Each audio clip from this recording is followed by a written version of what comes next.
So one of the things, and it's absolutely true, it's really hard to scale from what you already have to something that's actually productive. One of the things that is often misunderstood is to personalize an experience, you actually have to make it worth it for the customer. So in other words, if you try to convince someone to buy a service or to buy a product just because you happen to have, the belief that it will drive benefit for you to capture that data, you're less likely to succeed. If you use the data you already have to say to the customer, give me more and it will benefit you, you're more likely to be successful. So what I'm describing essentially is the basics of a loyalty program, right? So if you want a customer to drive a benefit to your company, to your bottom line with the data you already have, the best course of action is to turn it around and see what's in it for them and to make sure that it actually does drive value. So if you look at some of the most successful loyalty programs, like be it travel or, for example, gambling, they drive benefit because customers have very clear benefit. They see very clearly the benefit for them in staying loyal to the brand, and therefore they get to share more of their data with the company. If you're trying to leverage the data you already have to the best of your ability, start by trying to drive the value on the guest side as well, or on the customer side, and you will see, that there is a return. There's a return relationship that builds over time, and no amount of data is too little. If you know something about a customer, you already know something about them, and it's already a place to start.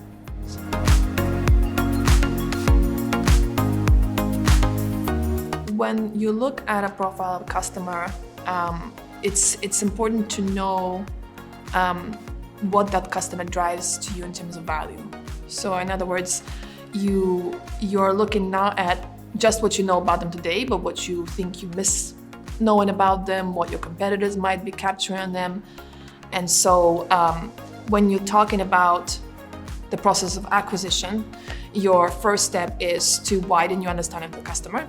So first step is to capture as much information as you can, and then start looking at predicting or analyzing what that value is going to be in the future. So the better you get at that, the better you get at figuring out where the customer is starting to drop off and where retention strategies come in. So if you look at traditional marketing, where you acquire a customer, they're new, then they become they grow in their dedication to you, then they become more of a permanent customer, and then they start to slide off. That curve, it's consistent in most customer-facing businesses. So your next step is to say, okay, how do I align my data and my view of that customer based on where they are in that cycle? So in other words, if I'm starting to see the curve of a incline, how do I value that customer differently? And if I start to see the curve going down, how do I bring them back? So what data does for you and what it should do for you is to allow you to capture those key moments, and not only capture them, but predict them and actively do something about it at the individual customer level.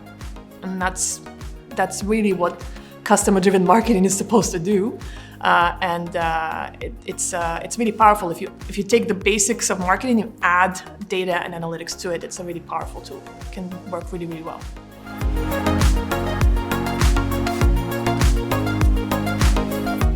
There are a lot of companies who want to be data-driven companies. But what does that actually mean? You could have a very robust database. You can have very strong and concrete data. You can have an amazing analytics department. But data culture itself, or what that really means, is that actually it's not restricted to those groups of people. So when I think about a data-driven company, I think about a worker on the factory floor who happens to notice something interesting in how his work is done and thinks, is there a more efficient way of doing this? And has access to the right tools, to the right resources to be able to actually answer that question, or has access to someone who can help him answer those questions. And the decisions don't just go down from, a central center of excellence or a group, they actually exist in the wider population of the company. And so analytics and understanding of data and how it can impact business becomes everybody's business. So like we say, customer service is everybody's business. Analytics can become everybody's business. Data can become everybody's business because everyone understands how having that information actually empowers them to make better decisions, not just up on high, but at every level of the organization. And that's culture, right? So I think that's a very simple idea, but it's often kind of misunderstood or forgotten because people imagine analytics and data as just another department sitting somewhere in finance or IT. But it's really more a way of thinking and a way of approaching your problems.